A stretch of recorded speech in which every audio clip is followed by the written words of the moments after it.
Okay, it's Sunday, which means against my better judgment, it's time to go to Reddit and see what we can find in this hive of scum and villainy. So I've been to the Overwatch University subreddit ahead of time and just scraped all the questions off the first couple pages, and we're going to talk about them now. While just some random footage from my email plays in the background.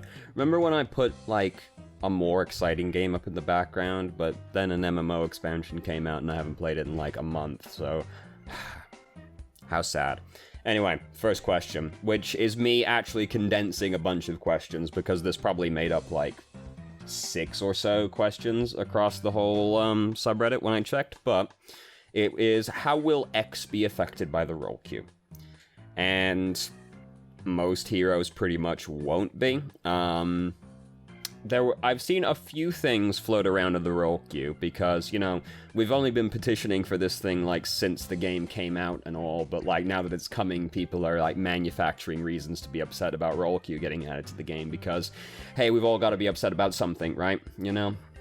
We've got to find something, I guess. So there's been a few things floating around, and I've seen, like, people lamenting, tank and healer players, obviously, lamenting that, they aren't going to be able to change to DPS to counterpick certain people, Pharah being one that I've seen pop up repeatedly. Basically, the gist of the argument is, I've seen a couple times now, well, heroes that require, like, dramatic team comp shifts are gonna be way stronger now. And this basically, if you read the subtext, is like, I'm upset I won't be able to change to a hit scan hero when they pick Pharah, right?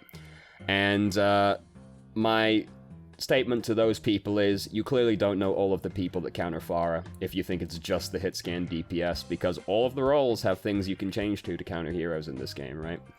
DPS have got more options, that's not, you know, you can't deny that, but tanks and healers got things they can change to as well. Pharah's giving you trouble and you're playing a tank, change to D.Va, change to Winston, change to Hammond, change to Orisa. Basically, just don't sit there playing Reinhardt and crying that you can't do anything about the Pharah, right? Like, you've got other heroes that you can pick that would do something in the tank role. Healers as well, you can pick Ana, you can pick Zenyatta, you can pick Mercy, and, like, damage boost the hitscan DPS so they have to work less hard, right? Like, there's options for the other roles to do stuff for counterpicking, so those people are just, like, they just don't know how counterpicking works. They think it's exclusively DPS heroes, so that's foolishness. There was one thread in particular that really stood out to me, because it's just, like, disregards all history of the game, to be honest. Like, it was about Zenyatta specifically. And the crux of the argument was that Zenyatta, outside of his ultimate, has the lowest healing in the game. Even compared to Bridget, right? Like, especially since Bridget's healing is about to get buffed, right? But everything else is going to get nerfed, so, you know, that's nice. Thanks, guys. Why don't you just take her out of the game if you hate her so much? Goddamn. Anyway, that's me being petty, but the crux of the argument was Zenyatta has really low healing output, and if you're not in high SR, people are not going to take advantage of your utility from Discord Orb properly. So Zenyatta's going to end up being really bad in role queue, because he takes up one of the healer slots, so your team's going to have really low healing, and they are not going to take advantage of the Discord Orb. And I've got 2 problems with that. I've got a few problems with that, actually, but, like, one is, the main healers output, like, a lot of fucking healing, dog. Like, have you seen Moira? Have you seen Ana? Even Batista, they put out some pretty beefy healing numbers, you know? So there's that, like, I already see people playing 2-2-2 with Zenyatta and one of the other healers, and, like, it's fine, you know? Like, it works. The other thing is, like, Zenyatta's ult is, like, almost irreplaceable in a lot of situations, right? He still has one of the best defensive ultimates in the game, the best in certain circumstances. The only ones where it isn't good are situations where you're gonna get one shot, which Transcendence obviously won't save you from, so Sound Barrier becomes better in those situations, but, like, Discord or Transcendence, is, like, if you're in the Graviton, that's, like, sometimes the only reason you don't lose the game is because of Transcendence, right? So, like, that's not going away. That isn't really changing. Ult charge across the board is getting nerfed. We'll come back to that later, though. But, like, that's still, like, an irreplaceable ultimate in a lot of situations.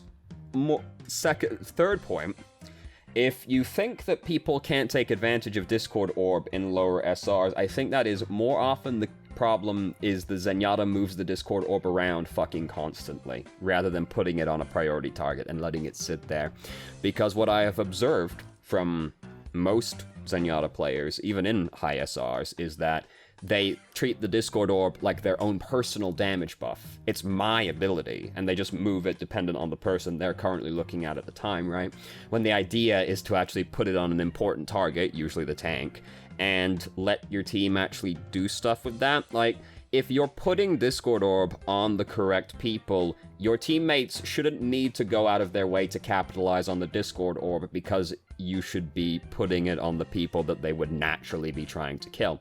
And sometimes you'll end up being sad because people are bad. Yeah, whatever, you know, that's life for you. But if you think people can't use Discord Orb, I find that is more often the case. The Zenyatta is just kind of not using Discord Orb very well.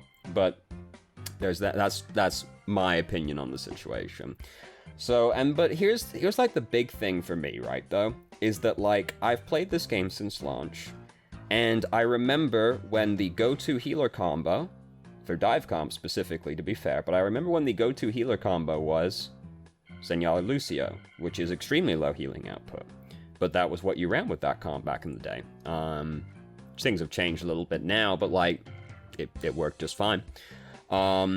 You would run Zenyatta with Mercy back in the day, and even before they nerfed Mercy's healing output, that still wasn't a tremendous amount of healing, right? Like, and we got by with that just fine. Like, I remember playing the game, and I remember playing the game, like, within, like, the last month, and seeing 2-2-2 with Zen be just fine, healing-wise, right? Like, so I found that to be a dramatic overreaction to the situation, and just, like, completely disregarding, like, half of Zenyatta's kit, basically. And, like, he still has great synergy with flankers, like, you know, like, because of Harmony Orb being great around corners still, like, that hasn't changed. The thing Zenyatta is bad at is healing tanks, the people with large hit point pools, right? But, like, let the Moira or the Ana do that, dog. Like, that's what they're better at. You heal the softer targets, they heal the beefier targets. So anyway, so, like, that one in particular just, like, really stood out to me. I was like, dude, like, come on. There was another one that did stand out to me, and it wasn't even because of roll queue specifically, but it's because, same patch, they, have nerfed ult charge, across the board, where just all ults are going to take longer to charge now. And this post was in specific reference to Genji, and I do think this is a legitimate concern to have for Genji. Because Genji, as a hero, revolves almost entirely around his ultimate, right? Like, if Genji didn't have Dragon Blade, Genji would be tremendously useless as a hero. So him having his ult charge get nerfed specifically is, like, pretty bad for him. But I mean, it's also bad for a bunch of people, right? Like, that's not exactly a Genji exclusive concern, right? Because, like, it nerfs, like, Zenyatta by extension, whom Transcendence is a huge part of Zenyatta, right? Like, so it affects a bunch of different people. But I do think that's a concern to have for Genji. I also have that concern for Zarya, because especially for, like, lower ranked Zaryas who really struggle to, like, generate a lot of charge, which results in them charging their ult really slowly. So, like, that's gonna be bad for those people as well. But Zarya still has, like, a potentially huge amount of damage output as well, so it can, like, even out at the same time. Genji relatively doesn't do, like, a huge amount of damage, right? So, like, he can't really do a whole lot to, like, boost his ult charging. So I think it's more of a concern for somebody like Genji, certainly, who is basically an ult bot, especially in higher SRs. Like, it's all about his ult. So I think that's fair to be concerned about. But simultaneously, like, as long as Ana is in the game, Genji will be fine. Genji will be fine still. But I think that's a more legitimate concern. So, but anyway, the original point was, like, will heroes be affected by roll queue? And I think basically no. I don't think anybody's going to be massively affected by roll queue. No, just I don't. I was trying to think in my mind. I was like, well, Bridget is, like, pretty dependent on, like, goats comps for a lot of people, but I'm like, they're just taking Bridget out of the game. She's got bigger problems to worry about than the role queue, really. So, no, I don't think role queue is actually going to affect any particular hero that dramatically, to be honest with you. And thank God they're putting role queue in the game. You weirdos who are trying to think of reasons to be mad about it, like, I don't understand. Anyway, so next up is, oh, wait, hold on. I gotta remember to write the fucking time down on it so future me doesn't fucking get mad. So, next up is, how can I deal with role queue as a flex player? Which also made up a fair few questions on the subreddit this week. And so, here's the thing, is that, like, with the introduction of the role queue, flexing is, like, pretty unnecessary as a concept, because the whole point of flexing really was, like, you saying that you are at least decent, right, on, like, a lot of heroes, so you're prepared to, like, take a hit in your own performance, so that other people can play roles that they're more, proficient with, and hopefully do better by extension, right? With role queue being in the game, those people are just playing the heroes that they know how to, or the roles that they're comfortable playing now, so that, as a concept, is, like, unnecessary, right? There was one person, that I saw made a comment that said, sorry, I banged the table. They said, you know, I personally enjoy having the freedom to counterpick the enemy team quite heavily, right? I like to, it's about, he was like, it's about being competent, he or she, it's about being competent at a bunch of different things and then changing to adapt to the enemy team composition. Like, all right, fair enough. In which case, I would tell you that if your jam is counterpicking the enemy team as much as possible, and you're a flex player, just pick DPS. That's where the most counterpicking options reside, so if your jam is counterpicking, just set your role to DPS. Because that's where you'll get that experience still. But for, like, flex players, like, now is the time to, like, pick the role that you like, you know, like, you must have a preference to something, so now is the time to, like, focus on that, you know? I find it hard to believe most people are genuinely indifferent to all three roles. There must be something you have an affinity for, so just change to that. If you enjoy counterpicking a lot, pick DPS. Otherwise, pick whichever one you like the most, because the need to flex will be gone because people will just be playing what they want to play. So you don't need to worry about, like, that anymore, really. So there you go. If you like counterpicking, pick DPS. Otherwise, pick the role that you like. You must have something that you like playing, because if you're just, like, if you're legitimately, like, meh to all three roles, then, like, I have to ask, what enjoyment do you get out of this video game? You know, like, you're just blanketly indifferent to every role? That seems really weird. There must be something that you enjoy doing more than the other roles, right? Like, personally, I enjoy playing tank because I enjoy having a very large presence in the game and kind of, like, pushing people around and controlling space. Like, I enjoy doing that, right? And I enjoy this, generally speaking, in, like, most of the games I play. Because I also tend to prefer a more defensive style of play, which is generally going to be, like, what tanks are good at. Like, League of Legends, I enjoy playing top lane because that's where all the bruisers go and the tanks go, and I like to just, like, push people around. My favorite hero to play in that game is Jax, who revolves entirely around just, like, you're really weak early, so you've got to play defensive, and then you push people around late game, right? Like, you just, like, bully them around. I enjoy doing that. I play Dragon Ball FighterZ. I enjoy playing more defensive styles. I like the heroes that have, like, counters, you know, and I like to just block and punish more than go all out on the person. So tanks have just generally been what I've enjoyed. I play MMO, I play Final Fantasy XIV, I play the tanks in that. I've played Paladin since the launch, and now I play Gunbreaker, another tank. So it's just kind of what I've always been kind of drawn to, really. Like, there must be something you enjoy, dude. Like, there's gotta be something in the game you like. And now is the time to, like, find that and, like, just do that, rather than having to do all the other bullshit that you're just kind of less enthusiastic about. So anyway, there you go. That's my opinion on that one.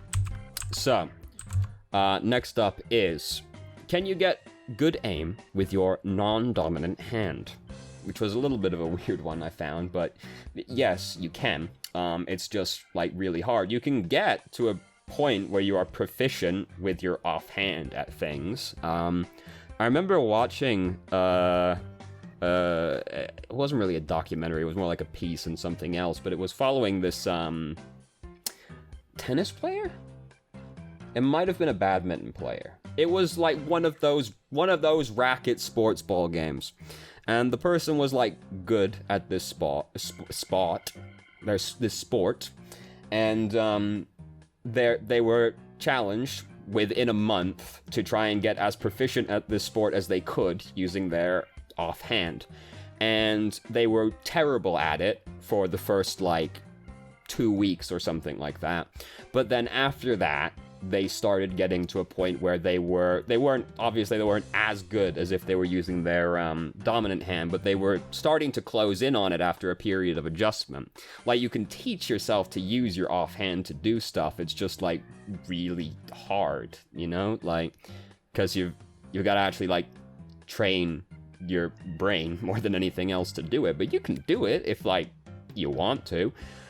It seems like a really weird thing to me to want to do, but if you want to do it, I mean, yeah, you can. It's just gonna be like really fucking hard to do it, basically. But yeah, absolutely you can. So there you go. Simple question. I thought it was just novel, to be perfectly honest with you, so that's why I thought we'd bring that one over. So next up is, what constitute a good Roadhog flank? And the answer is a soft flank. And you might ask, what's a soft flank?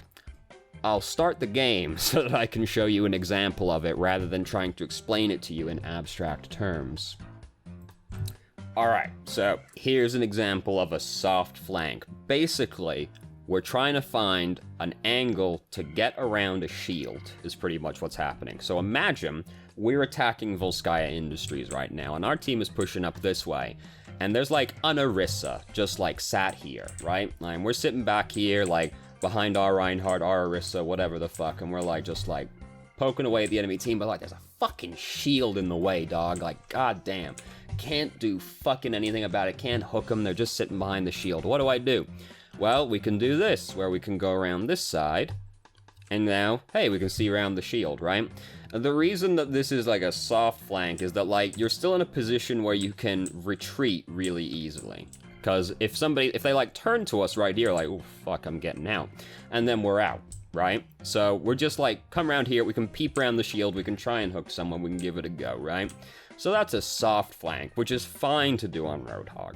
An example of a hard flank on Roadhog, don't do this, like we're same position, I'm gonna go flank these bad men, fuck that shield, I ain't having none of that. And then Shazam, I'm behind their shield.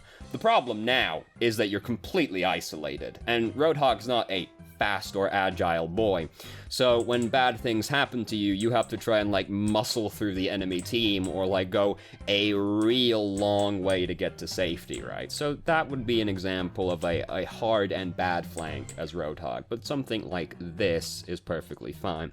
And I'll show another example as well, just to hopefully get the point across a little bit more clearly. Alright, we are now on Rialto. So imagine with me now, we are attacking Rialto. I'm sorry, but we're attacking Rialto, and we're like kind of stuck here, right? Same arrangement as on Volskaya. There's like an Orisa just kind of like hanging out here. Ah, fuck, I can't hook anybody. What absolute tragedy, right? So we can do something like this, where we go around here, and then bam, I'm looking around their shield now, and I can try and hook someone. I can give it a go, right? They have to look at me. But if bad things happen, I'm not in danger anymore, right? And so that's a very soft flank. Whereas an example of a hard flank would be like, alright, I'm gonna fucking get them, just you wait, ho ho ho. They're not ready for old Mr. Mako over here, he's up to no good. I'm gonna go all the fuck way around here, and then Shazam, I'm definitely behind the shield now.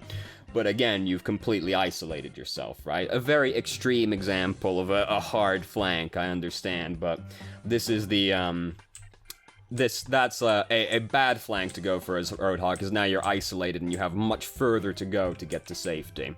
Whereas if you're just poking your face out this doorway, very minimal risk. It's possible you can die, but by all accounts, it's extremely unlikely unless they collapse on you extremely quickly and just, like, hold you in place, right? Because you're just like, hey, look, I'm back. And you gotta take a breather, massive buffer, right? So, like, that's another example of a soft flank. And those would be what constitutes a good flank as Roadhog. Basically, just a slight difference in angle so that I can peek around the enemy shield. But if something bad happens to me, I'm still really close to my teammates, which makes it easy for me to get back to safety. So, there you go. That's what the difference between a good Roadhog flank and a bad Roadhog flank. So, next up is how to win against low-skill, high-reward heroes in low ranks. And this person was specifically talking about playing against Reaper, Junkrat, and Moira, whom they found to be very overpowering unless you have your teammates working with you, which is hard to get in low SRs, right? So for Reaper specifically, and this was from the perspective of a support player as well, which is how we will address the question, right? So the thing is with Reaper is that he's a really short-range hero. He has to get on you to realistically have a chance of killing you. So the way that you deal with this, if your teammates aren't going to help you, is you just have to be super fucking vigilant for this Reaper, right? Like, unfortunate, I know, but you have to now be looking for him all the time. Anytime you don't know where Reaper is, you should be trying to figure out where Reaper is, right? Like, look for the boy. If your team is going to talk to you a little bit at least, like, has anybody seen Reaper, right? Like, try and get information on where Reaper is at all times. And then you just try and put as much space between him and you as possible. Like, you know, like, you're defending, like, Volskaya, second checkpoint, right? You know Reaper, you just saw Reaper go right, you go stand on the left side of the point now, right? Like, you saw Reaper go left, you go stand on the right side of the point now, right? Like, that's the idea. Because with, like, that kind of map as well, it's kind of easy to figure out where he's going. Because if you haven't seen him, like, go across from his side of the spawn, he is probably going right. And if you saw him go across, he's going to go left with the platforms. So, if you don't know, you gotta be looking. If you didn't see for one reason or another, maybe he was, like, really sneaky and shadow stepped the way across, right? Like, and then he's like, so, like, shadow steps across, and now he's up there going across on the platforms, right? You didn't see him doing that. So now you've just got to be looking for him. You got to be like, every couple seconds, like, is he there? Is he there? And then you go back to doing your thing. And then a couple seconds later, you're like, is he there? Is he there? No. And then you go back to doing your thing. Like, a couple seconds later, is he there? There he is. And then you just retreat as soon as you figure out where he is. You just try and put as much space between him and you as possible. Because if he can't get to you, he can't kill you. And if he shadow steps up to, or if he wraith forms up to you, rather, then at that point, he's used his escape. He's used his escape, and he's used his ability to, like, dodge your ability. So if you're playing like Ana, you know, that's the easy time to trank him right as he comes out of wraith form in front of you, right? Like, throw the grenade at your feet, trank him and all that. If you're playing Batista, you've got the lamp, which can protect you, you know. The big thing is just that, like, you've got to put space between you and Reaper, and you've got to harass him as he's coming to you.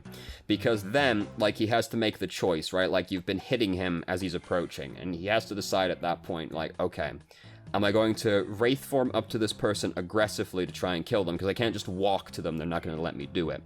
Am I going to wraith form up to them, at which point I have lost my only escape at that point, and I'm, like, super vulnerable? Or am I just going to retreat?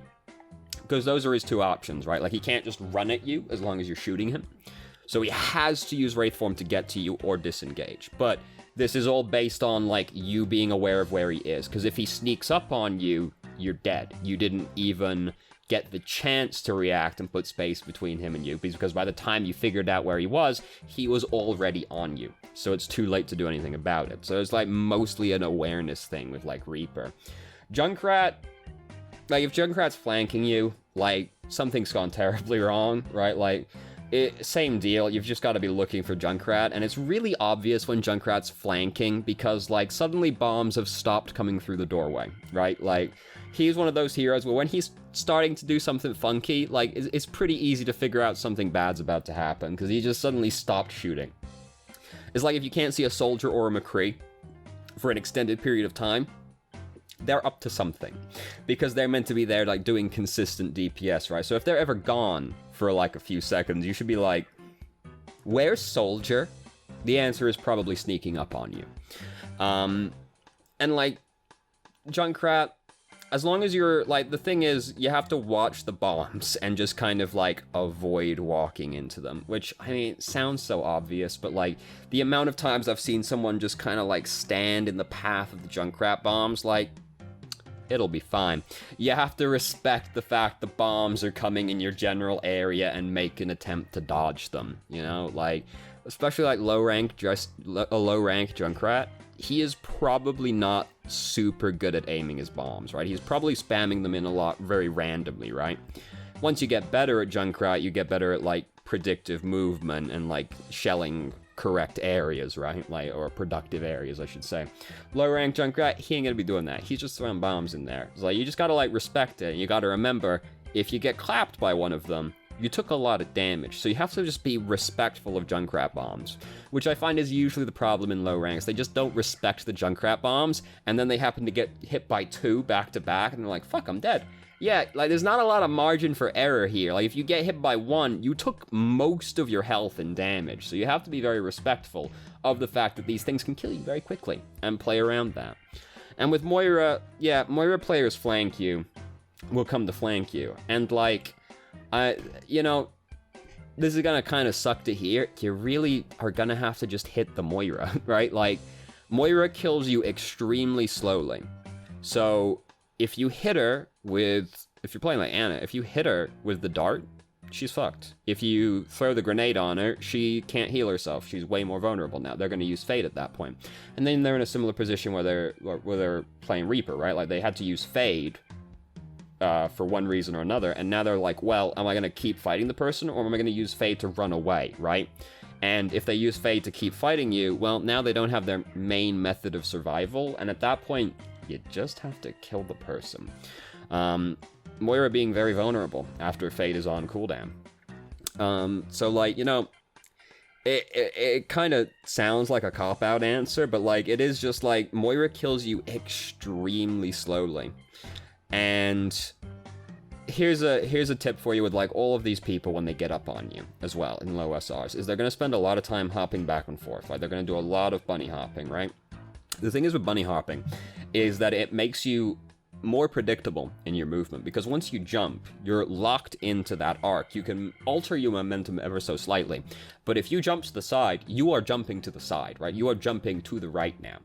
And if the person is watching, as soon as you see the person jump, they're locked into that movement. They aren't going to do anything particularly fancy at that point. So you just wait for them to jump, and then you know what they're going to do. You know which way they're going to go. So then it makes it easier to track them and hit them at that point. You just have to wait for the point that their feet leave the ground, because at that point, they're locked in. They can't do anything fancy movement-wise anymore. Because they can if they're like Moira, they can, like, jump and fade, but, like, you know, for them, you've seen it all. They just spend a lot of time jumping back and forth in front of you. This is a lot harder to deal with when it's someone like Lucio, has a pretty small hitbox by all account. He does a lot of, like, funky movement stuff. Someone like Moira jumping back and forth in front of you, yeah, she's, like, pretty skinny as a model, but, like, she's way easier to hit than someone like Lucio. So, like, you just wait for her to jump, and then she's locked in that arc. And if you can hit her with a cooldown, like, the Moira at that point is really fucked in this duel. Like, if you're playing Ana, clap her with the grenade, she's like, oh shit, right? Like, she has to use Fade, and because she's not healing bare minimum, and then she either has to use, she's used Fade, at which point she's easier to kill, or she ran away. Problem solved either way. Zenyatta, you put Discord Orb on her, and you just, like, you're gonna out DPS her so easy. You put Discord on her, and you just wait for her to jump. You're like, alright, she's going that way, clap her. And then you've only got to do that a couple times, and she's either dead, or she's retreating. Either way, problem solved. And those were, like, the specific examples outlined in the threads. And those are pretty much, like, the, like, low skill, high reward heroes, you know? you know, you can say someone like Bastion, Torbjorn, Symmetra also. From the perspective of a support player, there's very little you can do about those heroes by yourself, unfortunately, because by their very nature as heroes and, like, the kind of compositions they're seen in, like, you just can't do much about it because they're using, like, if you're playing against a Bunker with a Bastion, they're using teamwork, the most disgusting of all tactics, teamwork. So you can't do a whole lot about that as a single person because it's very hard for one person to beat 3 people, right? Like, you can't really do that. And, you know, no role has, like, great options by themselves for dealing with that kind of situation. Support especially. Like, Ana's pretty much your best bet because you can get the bio grenade on them, and at that point they're more vulnerable. You can trank the Bastion, and at that point he's not in turret form, and it makes it a lot easier to get on the people, right? Like, those are about your best options. You know, if you're playing like Batista, you can put, like, the Matrix down in front of your team when they put their shield down and just hope you can kill their Bastion first. You got the lamp as well to help. You can, like, chuck if you got, like, a dive comp, you can chuck the lamp on Bastion as your team goes in, and then hopefully they can at least displace the Bastion before the lamp breaks, you know, stuff like that. But, like, you might notice that's a really teamwork dependent thing, right? Like, you got no great options, unfortunately. And those are pretty much, like, the low skill, high reward heroes that I can think of offhand. I guess you could say Hanzo spamming into an area. There's, like, nothing you can do about that as a support. You're just not favored in that situation at all, unfortunately. Supports in general are bad at dealing with snipers because the supports, by and large, are pretty easy to hit as far as heroes go. The only one that can really feasibly fight a sniper is Ana, and Ana has to hit the Widow or the Hanzo 3 times, but the Widow or the Hanzo only has to hit you 1 time. So you're still not favored in that situation. It's best avoiding their line of sight as much as possible, rather than anything else. Yeah, those are about the only, like, low skill, high reward heroes that I can think of offhand, and those are pretty much your choices. It's largely a matter of, like, if your team's not going to help you, it's largely a matter of awareness and just, like, respecting the fact that they can kill you pretty fucking fast. So if they're flanking you, just gotta be, like, mostly just aware of where they're coming. You gotta be looking for them constantly and then falling away from them as much as possible and just outranging them, essentially. Even Junkrat, like, it's hard for him to hit you when he's further away. So if you outrange him, it makes it easier for you to fight him. And Junkrat has, like, he's got a huge hitbox. Like, he's pretty easy to hit. So as long as you outrange him, like, you're largely fine. It's just if he gets to you, he's gonna, like, hit you once, throw a mine in your face, and you die, right? So, you gotta be aware of the guy. You gotta be figuring out where he is. But Junkrat's easy to figure out, because if he isn't throwing bombs in, he's sneaking up on you. Best be figuring out where he's sneaking up on you from. Reaper's the hardest one to keep track of, just because, like, Shadow Step and all that makes it difficult to keep track of him sometimes, so just, like, be looking for him constantly is the best advice you can be given about it, really, unfortunately, you know, if your team's not going to help you. Ideally, your team helps you, but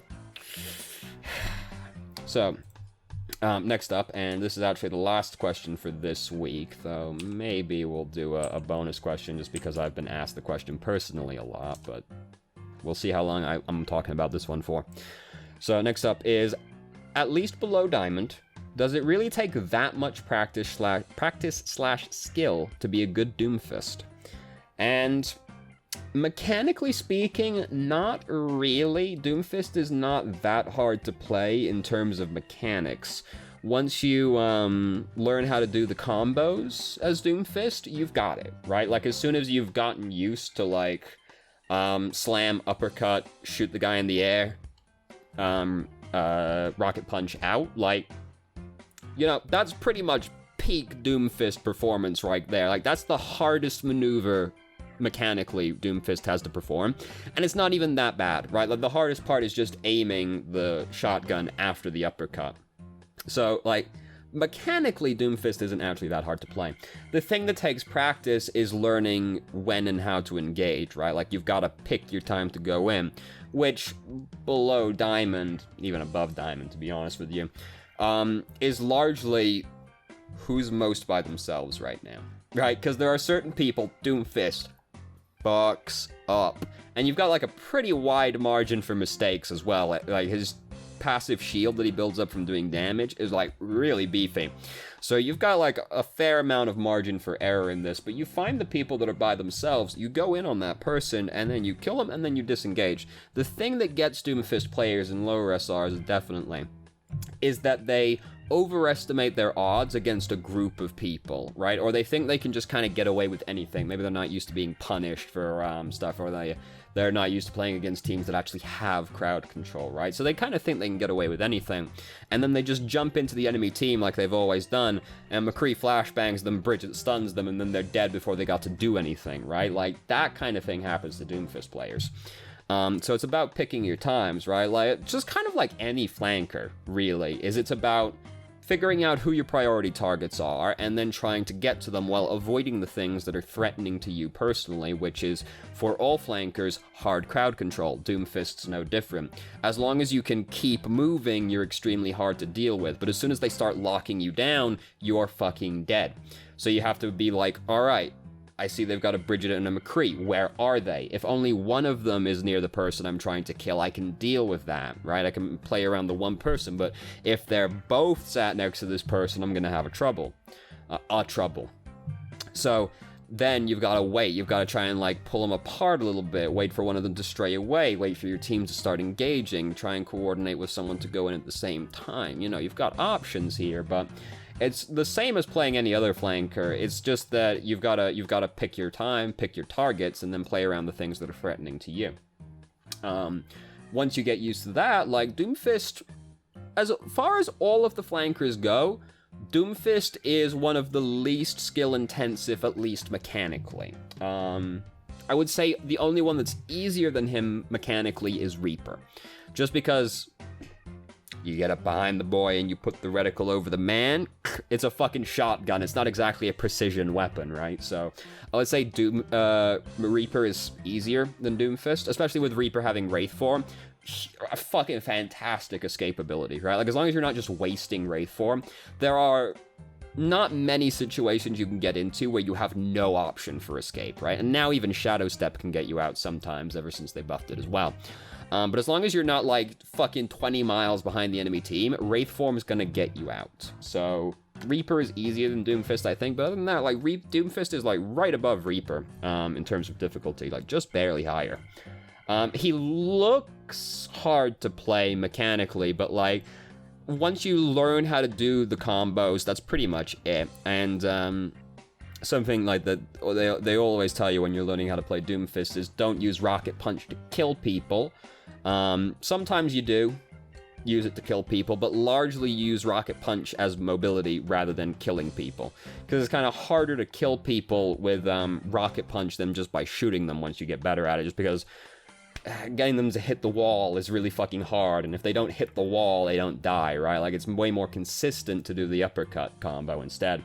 There's also the fact that when you do the uppercut combo instead, you make a you make a movement that's harder for people to track and deal with, because let me start the pen so I can show you, right? Because you do come on, okay. So you do, like, this movement where you, like, maybe pause the background also, where you go like and then you go and then you go right? Like, so anybody in there, like, a McCree is stood, like, right fucking here, right? Like, yep, there, that's a cowboy hat, definitely, 100%. All right, McCree's there. He's like, oh, fuck, oh, shit, oh, there he goes, goddamn, right? Like, he has to make a really awkward movement to track you during this whole thing, which happens pretty fast, right? Like, he goes in and he's on the person pretty quickly. The biggest period he's got to hit you is, like, right after the uppercut where you're trying to shoot the person. And that's when you're most vulnerable to get flashbanged, but he still has to go like, oh shit. And that's why if he's in, like, the ideal spot, like, right, more often the McCree is gonna be like way the fuck over there, and he's like, oh fuck, there, he's gotta get over to the person to even flashbang you. And then using, and people are like, well, you can do the uppercut seismic slam, that'll get you further away. Sometimes that's true, that's not even always true. But that's also 2 abilities to escape, as opposed to using Rocket Punch, which is just 1. So if you're using 2 abilities to escape rather than 1, you're just kind of spending longer getting out, which means that you're more vulnerable to getting hit during that period of time as well. Now, while you're charging Rocket Punch to get away, you might get crowd controlled out of it, and that's very sad, but like, you don't have to charge Rocket Punch long to get far away, so like, you know, once you get used to doing the slam uppercut combo though, like you've pretty much peaked in terms of Doomfist mechanics, so he's not actually that hard to play. Mechanically speaking, at least. Mechanically, he's not that hard to play. He's just got the same skill as all the other flankers, which is just picking your time and your targets. And even then, like, Doomfist is a big model, but he's also got a lot of hit points, and his shield is, like, ridiculous. Makes him ridiculously tanky, especially if he's not actually focused down and you don't have any crowd control to lock him in place. So even in terms of, like, picking your time, you have a fair amount of leeway overall compared to a lot of other heroes. Certainly compared to someone like Genji, who doesn't really have a huge margin for error, because he has to use his abilities aggressively to kill people, and if you use them at the wrong time, you die. You don't get a lot of extra buffer period as Genji. Whereas Doomfist, even if you fuck it up, like, you built a lot of shield, fucking it up still probably. So it's very feasible that even if you fuck it up, you will survive long enough to still use one of your abilities to get away again, because you can use all of Doomfist's abilities as movement, even his ultimate. So he has a fair amount of margin for error compared to the other flankers as well, which is another reason I would say he is easier compared to someone like Tracer or Genji, who have pretty thin margins for error, as well as a higher mechanical requirement than Doomfist does as well. So overall, Doomfist is not that hard to play.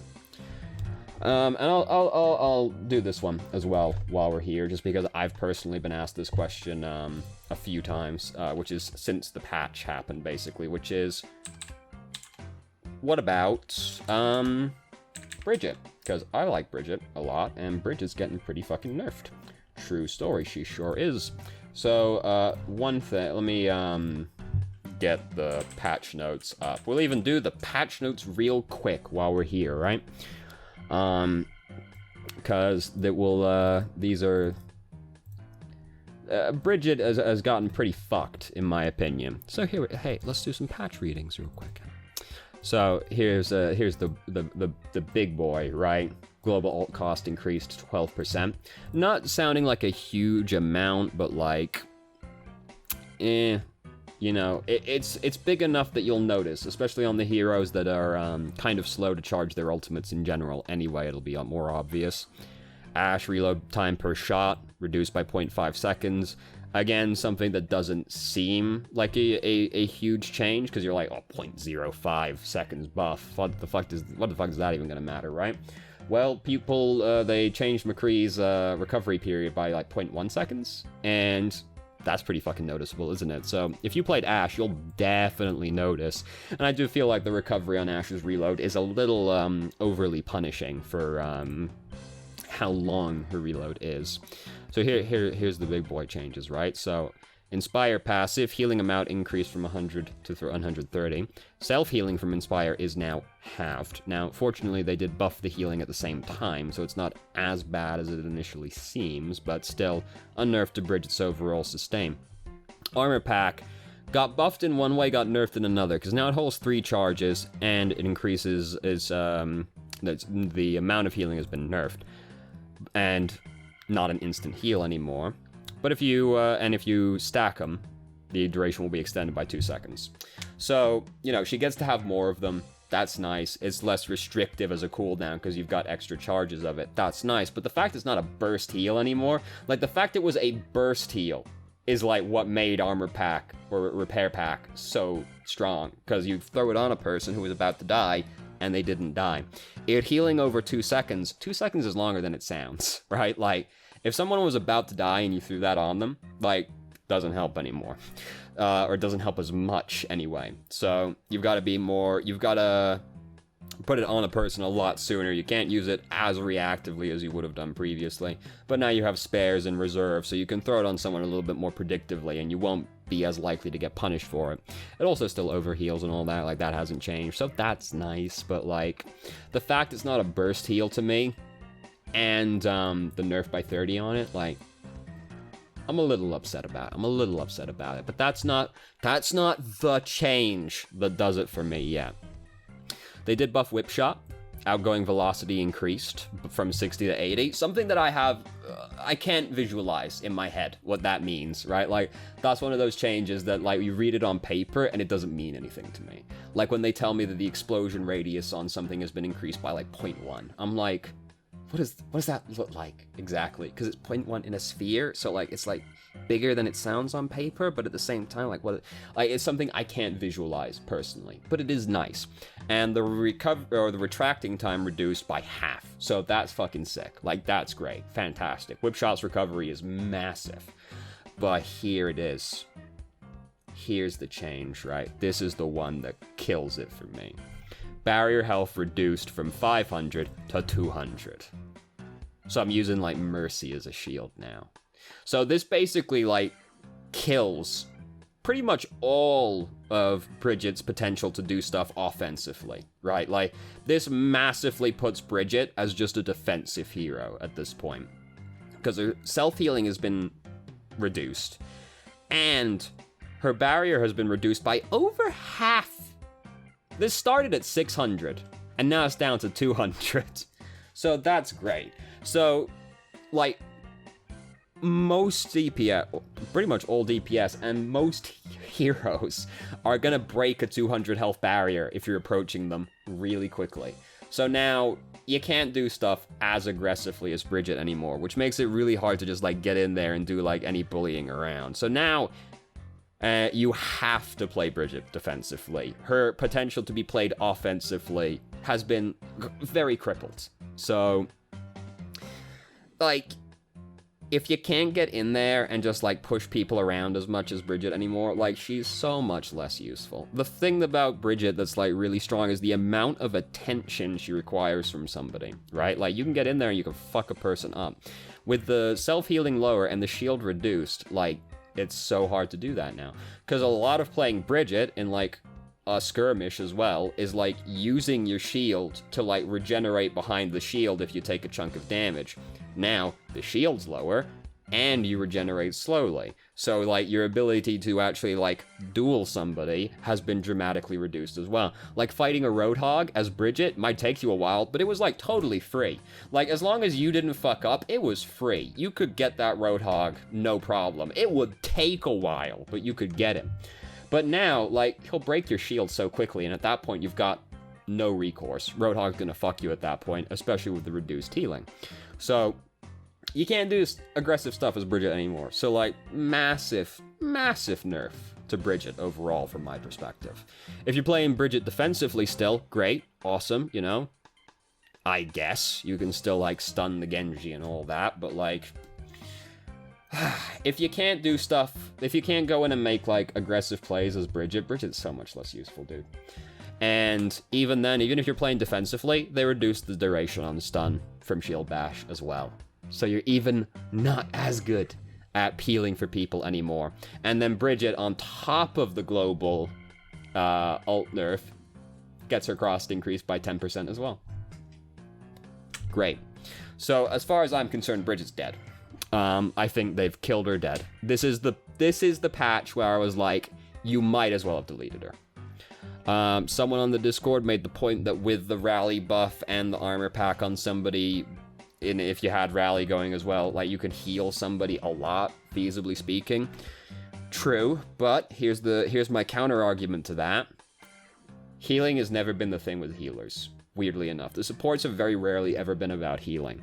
Because, right, if it was really about healing, the best support in the game would undisputably be Moira, because she outputs the largest amount of healing by far. Like, it's a massive amount that she puts out compared to the other healers, right? Outside of, like, Zenyatta ulting. But Moira's, like, the worst support, right? Like, she's definitely the worst main healer in the game, right? Like, because she just doesn't have the utility of the other main healers. Like, you put Moira next to Ana and Batista, Moira has only got healing. She doesn't have Nano Boost, she doesn't have Bio Grenade, she doesn't have Sleep Dart, she doesn't have the Lamp, she doesn't have the Matrix, she doesn't have any utility. Moira's always been the worst main healer, despite outputting the largest healing. So Bridget, having the highest healing of, like, the off healers, what an illustrious position, right? It means nothing. Like, it's always been about the utility. It's never actually been about the healing. So this is the patch where I'm like, every other patch I've been like, all right, like, this is bad. Like, this is not good for Bridget. And then when they nerfed Shield Bash's damage, I was like, this is pretty fucking bad. She's not unplayable, but this is a pretty big nerf overall. But this is the patch. This is the one where I'm like, you might as well have deleted her. This is the one that's made her, like, unviable. They did it in the end. The classic Blizzard maneuver where they nerf someone minorly over a huge period of time, and then they just go, fuck it, they're still complaining. And then they just clap them down into the earth. Classic Blizzard maneuver. So, absolutely terrible. As far as I'm concerned, Bridget's dead. Very upsetting to me. Gone but not forgotten. So then we got some other changes. Quick Melee no longer pauses ammo reload. To be honest, kind of ridiculous it did that for Doomfist, so fine, not a huge difference. Hanzo, minor nerf, Storm Arrow reduced from 6 to 5. Whatever. Not really the thing that's strong about Hanzo. Makes it a bit easier to duel him. That's nice, but, like, you can still just get clacked in the head by a fucking tree and it's all over, right? So not a huge difference. People are losing their mind over this one with Moira, where they're like, oh, Moira can't be stunned. She's immune to stun. Fade can be used while stunned. To be fair, this change came out of nowhere. When I read this one, I was like, where the fuck did this come from, dude? Where did this one come from? I don't know. But balance-wise, does nothing to Moira. Like, if you were in a position where you got stunned, you already fucked up, dude. And here's the thing with Moira, is that, like, Moira was always most vulnerable after using Fade, and that hasn't changed. That was always when she was most vulnerable.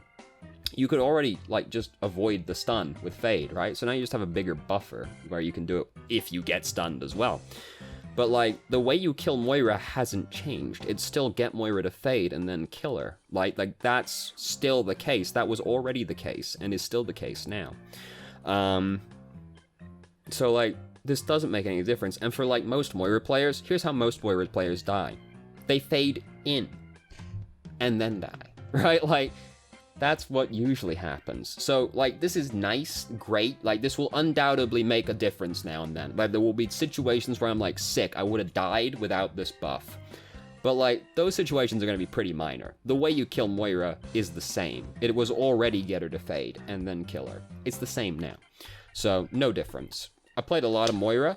Like, Moira is one of my favorite heroes in the game. I can tell you, this makes no difference. This will make a difference maybe 1% of the time in situations for Moira. Not a big deal. People are massively over-exaggerating that one. Orisa, protective barrier cooldown increased by 1 second. 1 second's longer than it sounds, but I don't think this is going to make an overall huge difference to Orisa, rather. So, you know, cool. Slight nerf. Her shield uptime is a little overpowering sometimes, but I don't think this is a big deal either. I think Orisa players they'll notice it, but, like, it's not a huge nerf. It'll be fine. People have been petitioning for this one for a while. I don't care about this. Reinhardt new passive, knockback effects reduced by 30%.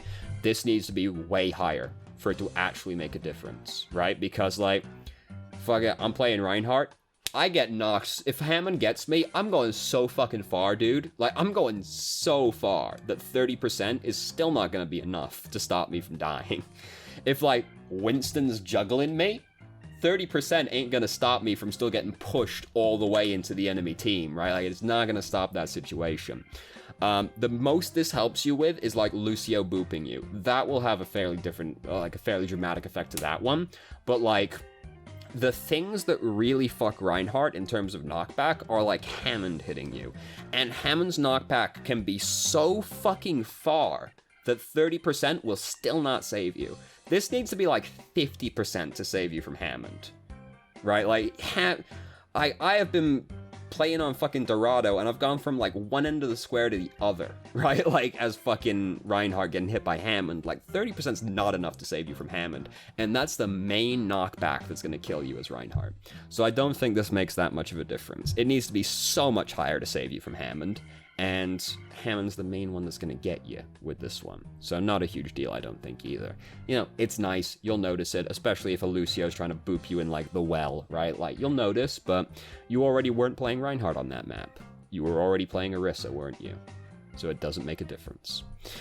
So, Sombra, duration on hack reduced by a second. 6 seconds is very oppressive. So, you know, 1 second, not a huge reduction, but you'll notice it still. And then EMP activation time increased from 0.5 to 0.65, so it's a little easier to fuck the EMP, basically, but will still realistically not really happen. Gives you a little longer to react, but it won't make a huge difference either.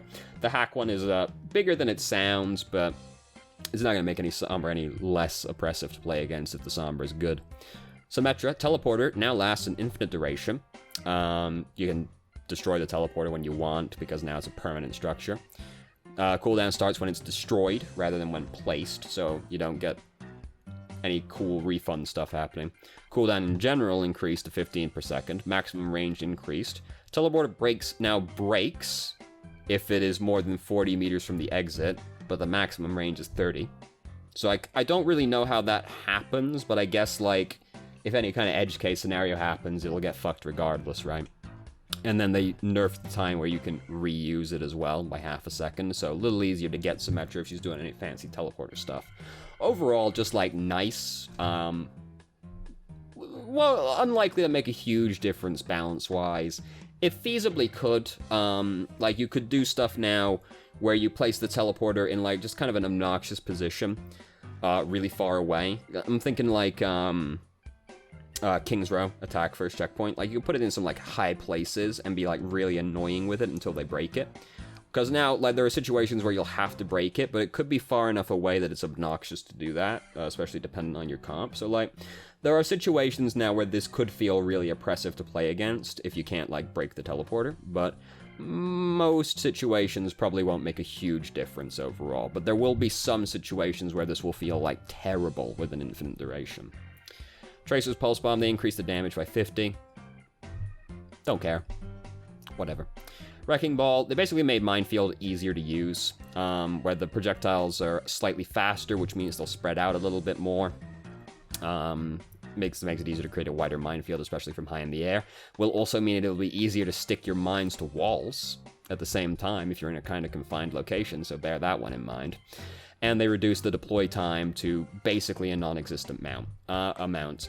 It's surprisingly easy to cancel Hammond's minefield. Every time we play on stream, one of my friends plays Hammond, like, exclusively.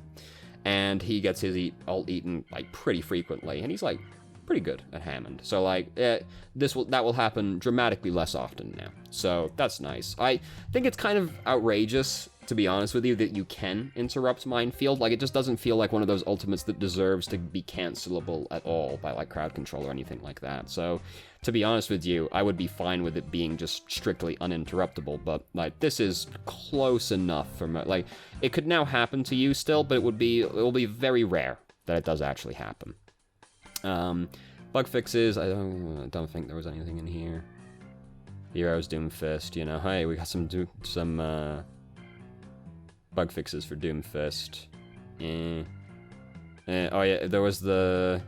If you used it while crouched, you would move slowly during Meteor Strike. That's a nice one. Let's use animation. With viewed in third person. Oh, how exciting. So, you know, overall, like, fuck Bridget. She gets to have a nice, beefy 22% ult charge increase, right? Like, how nice. Gets to not be aggressive anymore, and gets to have her utility nerfed as well. But she gets to heal people more. That's nice. So thank you very much for watching. If you did, if you have any questions, feel free to ask. I'm more than happy to answer. If you haven't already, you can join our Discord and ask questions more directly and have a conversation about them, or just shitpost with us. I've started streaming on Twitch Tuesday, Thursday, Saturday, 8 p.m. EST till midnight EST. There's a link to the channel in the description. And if you managed to make it all the way through the video and somehow still enjoyed it, please like the video and subscribe for more content of middling quality in the future, and hope you found the video helpful.